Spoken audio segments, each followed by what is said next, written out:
That was Mariah Emotions.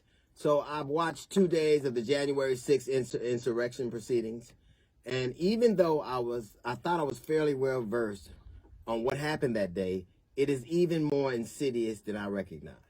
There was literally a coup to take over the United States of America. Now, generally, when you look at the dictators, where dictators reign, it happens similarly with somebody who rose up through the political ranks and through force took the government.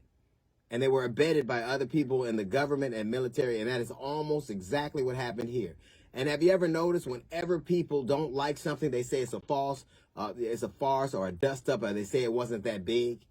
This man literally, they contemplating kidnapping the Vice President of the United States of America. His words inspired an uprising that cost lives and people in injuries, like 5 to 6 deaths. 5 deaths and 2 by suicide, so 7 deaths were associated with that day. Now, the thing that I find ironic is as the January 6th proceedings are going on, Fox News decided that they wouldn't air them. I guess the first one they didn't air, and they finally did this one. That's like, of course you wouldn't air, because the people who are on your network were complicit in helping the uprising start. If something happens, they're going to have their name on a couple of dockets too. But what I find amazing is they're showing the words of Donald Trump over and over and over again, and how those words inspired this uprising. He used them to uprise and try to overthrow the government, and he also used them to gain almost $250 million to bilk them out of.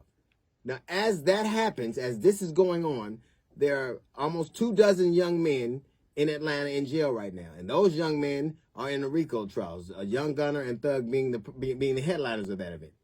Now they are being charged because the words in their lyrics were used against them. They were used. They used those lyrics to show how they was a part of a criminal enterprise. They traced those words to crimes that have been committed, and those men are sitting in prison, are sitting in jail right now, awaiting trial, where their bail is refused because they believe that the words they used were tantamount to an admission to a crime. And they're using those words to try them. They're using their words against them. So this is my question. If we can take the words of a young man, a young thug, and use them against him for criminal enterprises, can't we use the words of a president who acted like a thug? This man did everything he could to have exactly what happened happen. The only thing that he wanted that didn't happen was they didn't successfully overthrow the government. You should not, and people that are looking the other way, the American idea of democracy was always fragile. It was always held on by shoestrings and tape. Now, even the pretense of it is a fallacy if nothing happens to that man. If nothing happens to him and the people who perpetrated this crime, then democracy is not and never was real. The American dream is a nightmare. This man did with everything from Kim Jong-un to Venezuela, all of those people we refer to as dictators, he tried to follow, to Putin, he tried to follow in their footsteps.